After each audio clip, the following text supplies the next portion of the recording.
Hello everyone, my name is Rochelle Villanueva, a fourth-year criminology student. Now I would like to discuss the Rule 117 of 2000 Revised Rules of Criminal Procedure. It is also known as motion to quash.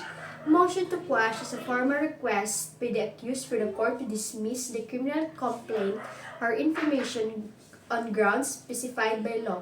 It is filed before the accused enters a plea.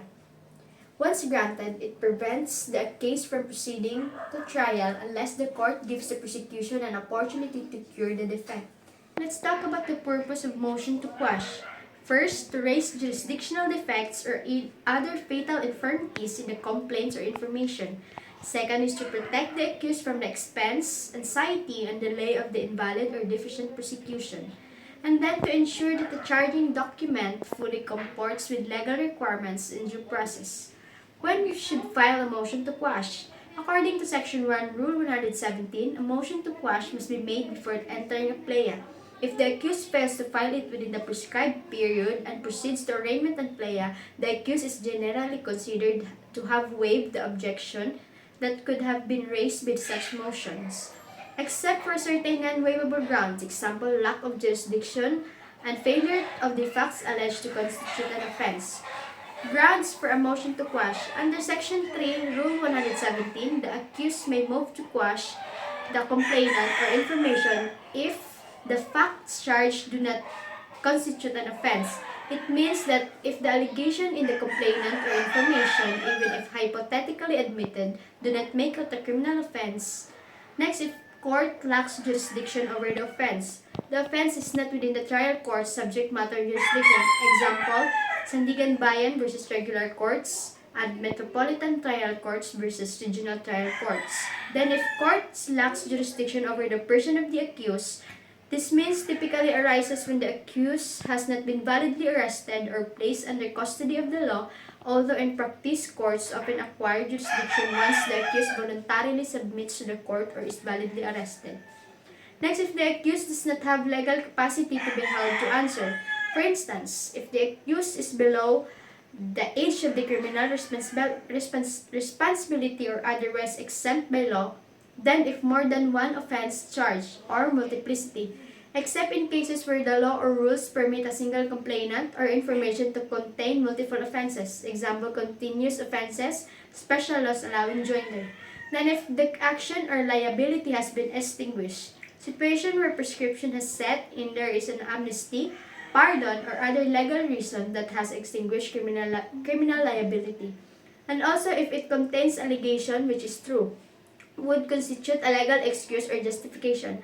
For example, a clear statement in the information that the act was done in self-defense or any matter that would exempt the accused from criminal liability. Next, if it is double jeopardy. If the accused has been previously convicted or acquitted or the case dismissed or terminated without the express consent of the accused on the same facts or offenses. Lastly, if lack of authority of the officer who filed the information. Example, the information filed by someone not duly empowered by law or lacking power or authority from the prosecutorial hierarchy. Now let's talk about the effects of a grant or denial of the motion. If granted, the criminal complaint or information is dismissed. If the court denies the motion to quash, the accused must immediately enter a plea. If the accused refuses to plead, the court will enter a plea of not guilty on their behalf, and the case proceeds to trial. Effective waiver. In a waivable grounds, if the accused fails to invoke grounds such as lack of authority of the officer to file the information, or even the ground of multiplicity of offense, these are generally deemed waived if not raised before entering a plea. Meanwhile, in a non-waivable grounds, the grounds such as lack of jurisdiction over the offenses, failure of the information to charge an offense, extinction of criminal liability, or double jeopardy are deemed so fundamental that they can be raised even after the accused enters a plea or at any stage of the proceedings. Remedies after a motion to quash. If granted, the prosecution might file the case or amend the information, depending on the ground for quashal. If the ground for quashal is double jeopardy, extension of criminal liability or prescription, the case cannot be refiled. If denied, The accused must enter a plea, proceed to trial, and raise the denial as an error on appeal after judgment is rendered.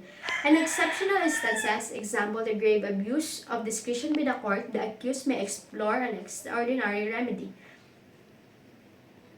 A motion to quash is preliminary remedy that should be used strategically and timely to avoid waiving certain objections. Grounds are set out explicitly in Rule 117, Section 3, and not all grounds can be waived. Once granted, the effect can range from allowing amendment, refiling, to permanently barring prosecution, depending on the nature of the defect. Denial is generally an interlocutory order, and the accused should proceed to trial and appeal later. Except in extraordinary cases of grave abuse of discretion, legal ethics mandates counsel to file such motions in good faith, focusing on meritorious arguments rather than mere delay tactics. Rule 117 of motion to quash is a powerful procedural tool ensuring that an accused's fundamental rights, particularly jurisdictional and due process requirements, are safeguarded. Properly employed, it can terminate baseless persecution early or compel the state to cure defects. Conversely, an untimely or improper motion can lead to waiver of certain defenses. Mastery of this remedy is essential for effective criminal defense in the Philippine legal system. And that's the Rule 117 and that is the Rule 117 of Criminal Procedures, also known as motion to quash. Thank you for watching, everyone. Kindly react and share. Bye-bye!